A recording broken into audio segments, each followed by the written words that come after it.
Justice! Crions justice! Crions justice! Elle a crié justice. Bien, la justice semble la rattraper, en tout cas si on se fie, et je parle ici de l'épouse du président haïtien Jovenel Moïse qui a été assassiné en 2021. Je dis ça parce qu'on se posait plein de questions. Qui a commis ça? Pourquoi il n'y a pas eu de protection par ces gardes du corps? Bien là, on comprend ce matin que Martine Moïse fait l'objet, est parmi les 50 inculpés dans cette affaire-là. Et ces cris pendant les funérailles de son mari où elle demande que justice soit rendue, que justice soit faite, ça prend une toute autre tournure, une toute autre signification quand on apprend ça, finalement. Là, on verra si elle sera reconnue coupable, mais en tout cas, elle est inculpée dans cette affaire avec une cinquantaine d'autres individus, donc l'ancienne première dame en Haïti, Martine Moïse, et d'autres personnes qui étaient très proches du président Jovenel Moïse, le premier ministre à l'époque, Claude Joseph, et également l'ancien chef de police, Léon Charles, font partie donc des personnes qui sont inculpées. Pour Martine Moïse, vous les voyez ici, les chefs d'accusation. On parle de complicité et d'association de malfaiteurs. Même chose pour l'ancien premier ministre.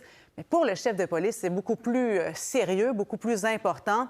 On parle de meurtre, de tentative de meurtre et de complot contre la sécurité intérieure.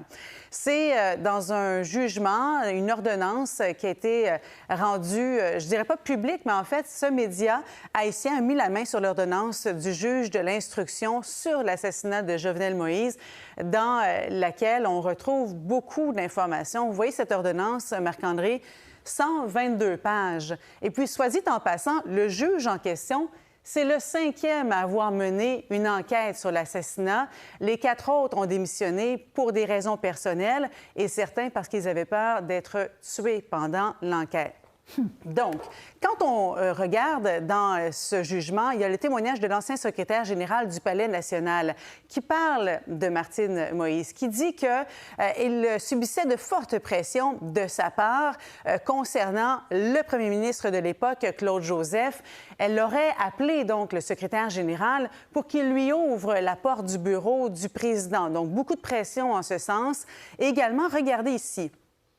Elle l'aurait appelé quelques jours après l'assassinat pour dire « Jovenel n'a rien fait pour nous. Il faut ouvrir le bureau. Claude Joseph organisera des élections dans 3 mois pour que je puisse devenir présidente.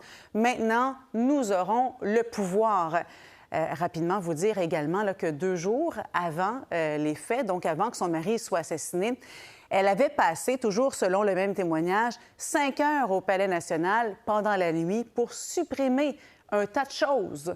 Un tas de choses. Donc, reste à voir quoi exactement et pourquoi. En tout cas, il y a Claude Joseph, l'ancien premier ministre, qui dit « Ils n'ont pas réussi à nous tuer ». Parlant du premier ministre actuel, d'ailleurs, Ariel Henry, qui a été nommé par Jovenel Moïse. Ils n'ont pas réussi à nous tuer, Martine Moïse et moi. Et maintenant, ils utilisent le système judiciaire haïtien pour faire avancer leur plan machiavélique.